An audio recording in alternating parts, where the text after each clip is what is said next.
half that carried over to the third that you felt made the difference? We stopped turning the ball over and we got back in transition. They was kicking our butts in transition early on, 14 fast break points in like the first 7 minutes. But a lot of it was because of our turnovers, and it's hard to get back and get matched on those things. So we cut that down and allowed us to get back into the game. Whether it was 38 points in the first quarter or just 8 made threes by them alone, what's that challenge look like? Well, they have a lot of shooters, a lot of snipers on their team.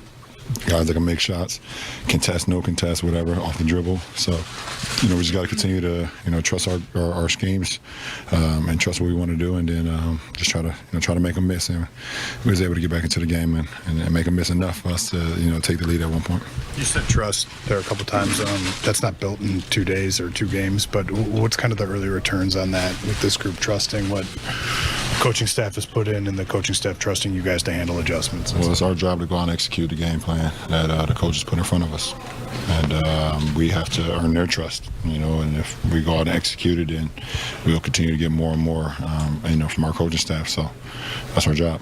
I know what AD doesn't surprise you, and you've said for years now, like that's the type of player he is. But what can it mean to start off the season this way for him and for the group, considering the change with the coaching staff and just trying to get off the right momentum? It's very important that he's a main focal point for us every single night.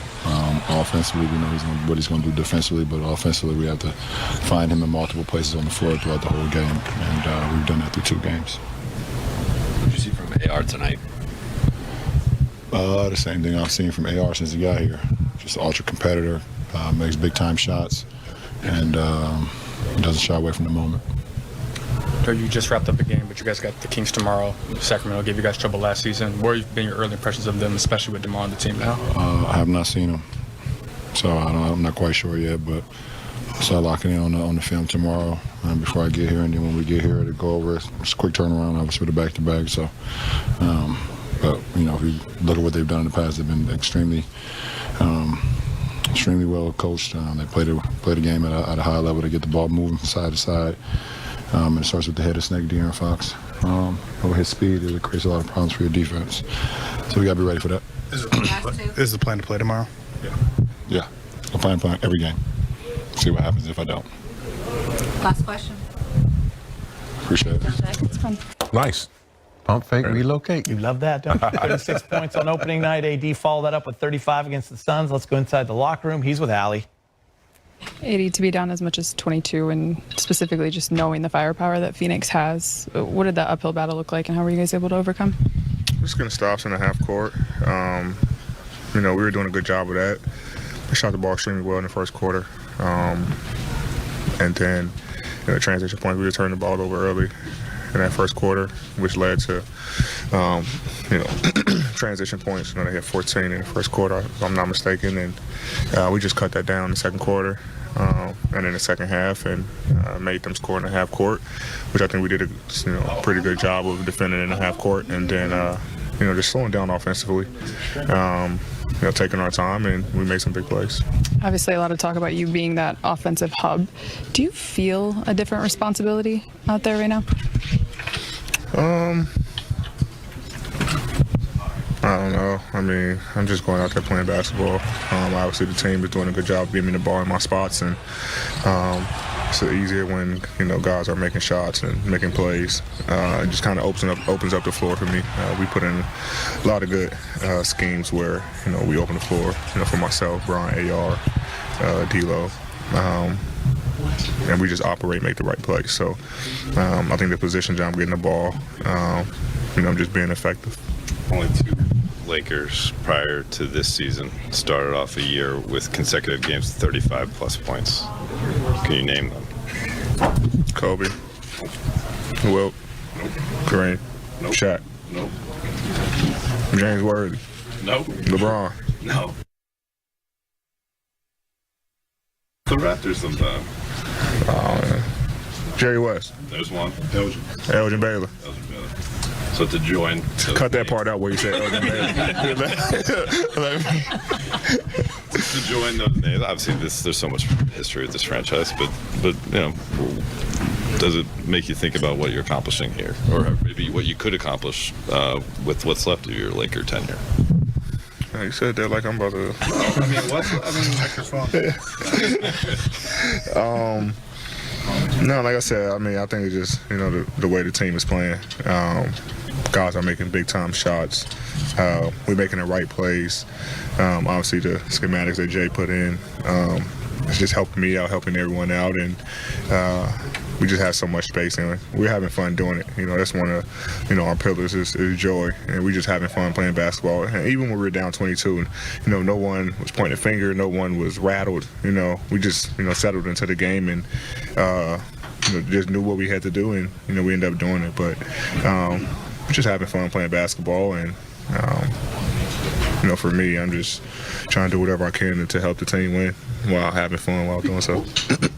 When you get a new coach and you put in new systems and new philosophies, so much of it is trust and building trust in what's being coached and his trust in you guys. What of these 2 games do you think, what has it done for your guys' trust in the system? Yeah. Well, the other night, Tuesday, just executing the game plan to a T, trusting the defensive schemes. And, tonight, obviously a different type of game, down 22. And that's when the trust has to really kick in. The coaching has to kick in. And I think, Jay coming into the huddle, halftime, just telling us we're already settled down. We're doing, we know what we're doing wrong. Turnovers, transition. We're getting good looks. Just chip away. We're not gonna get all it back at one time. So him not panicking, obviously, makes us not panic, and we were able to walk him down and then eventually take the lead. Obviously, the crowd, behind us tonight. But yeah, I mean, we're trusting what he's doing, the schemes he's putting in on both ends of the floor, him and his staff, and it's paying off. Are you sure they were cheering for you and not Freddie Freeman? That shit was crazy. I seen it. I was actually checked out for a second and looked up, and LeBron was just listening, the way the ball sounded when he hit it. It was, yeah. But they didn't show it at that time when they was cheering for us. But it was go Dodgers. Yeah, why not? You and Austin, the 2-man game tonight, he had 26 points, 8 assists. I think 5 or 6 of those were to you. What did you see from him and just the way that you guys are moving in the pick and roll? Yeah, I mean, obviously, he's a phenomenal player. He can score the ball at will. Great at drawing fouls. Then that 2-man game, just trying to, they're not going to go under him, because he can shoot the ball extremely well. So, when they have to chase and he's getting downhill, playing one-on-one against a big, and now his guard usually is small. His guarding me is, it's tough to defend, and his ability to, play make. Same just how, me and Bron kind of doing our 2-man game. So it was a great team effort. I mean, everybody contributed. Rui hit big 3, Gabe, Bron with, big plays, with the scoring and, defense talking. And, I think Jackson played well. I think it was just a team effort, but we try to cut down, to what we want to do late game. We had this late game package, and it was just something that was working tonight. Last question. You mentioned Jackson. It seemed like you guys played alongside each other even more than Tuesday's game. How did that chemistry develop, especially after preseason? And I guess what did you make of those minutes together tonight? Yeah, I mean, it's just a different look that we found to be effective on both ends on the floor. You got both of us crashing, getting extra possessions, allowing me to play on the perimeter. Defensively, 2 rim protectors, 2, rebounders. We were able to switch, across the floor. It's just a lot that we can do. We had some great minutes with me and him, at the 4 or 5 tonight. Also Tuesday as well, but I think he just played extremely well tonight. And if we keep doing what we're doing, with that two big lineup, then I'm pretty sure we'll get to a lot more. Thanks, AD. Yeah. What we're witnessing from the New York Knicks at the start of this season is a solid display of smart adjustments, a team that's finding its rhythm, and a roster beginning to gel.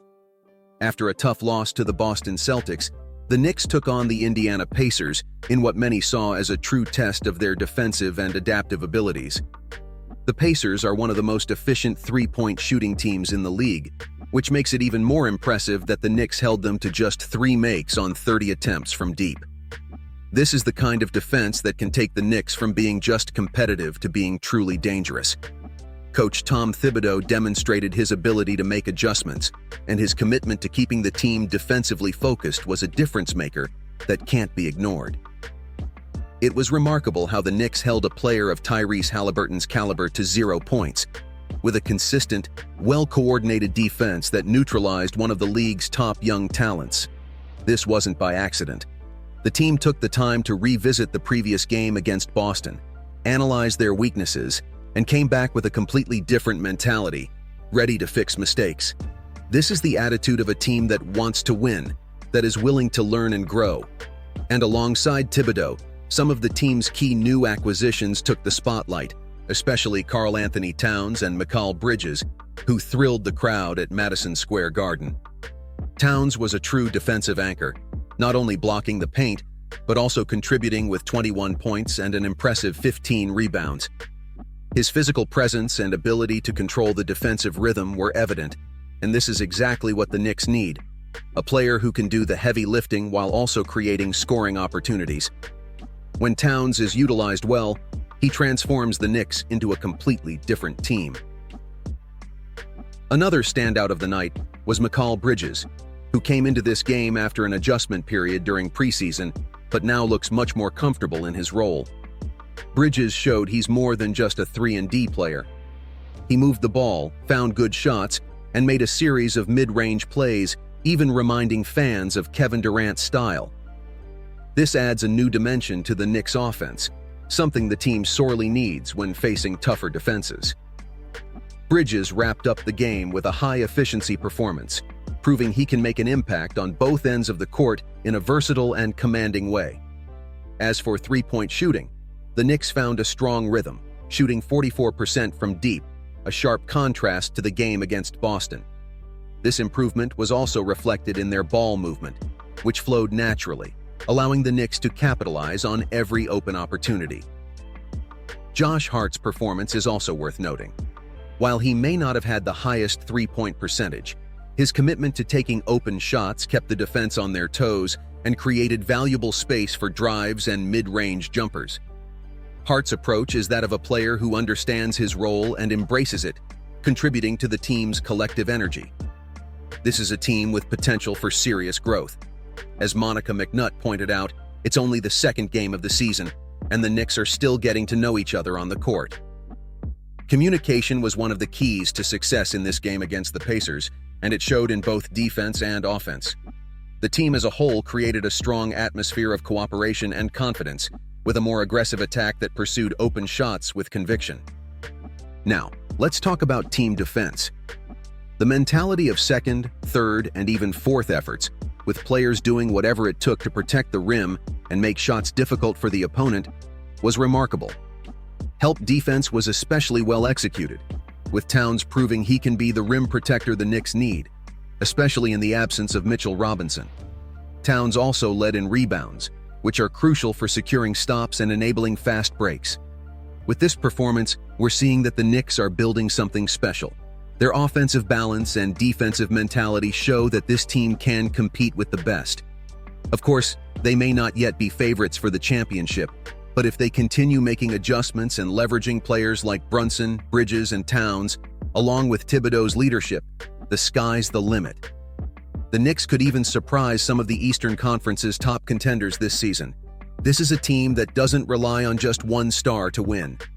When each piece plays its role, the Knicks become a complete, solid team that's tough to beat. If they can maintain this intensity and level of adjustment throughout the season, who knows how far they can go in the playoffs. And now, Knicks and basketball fans, what do you think? Do you believe the Knicks are finally on the right path to becoming one of the East's favorites? Drop your thoughts in the comments, and don't forget to like this video and subscribe to HoopZone Sport News so you don't miss any updates on this incredible season.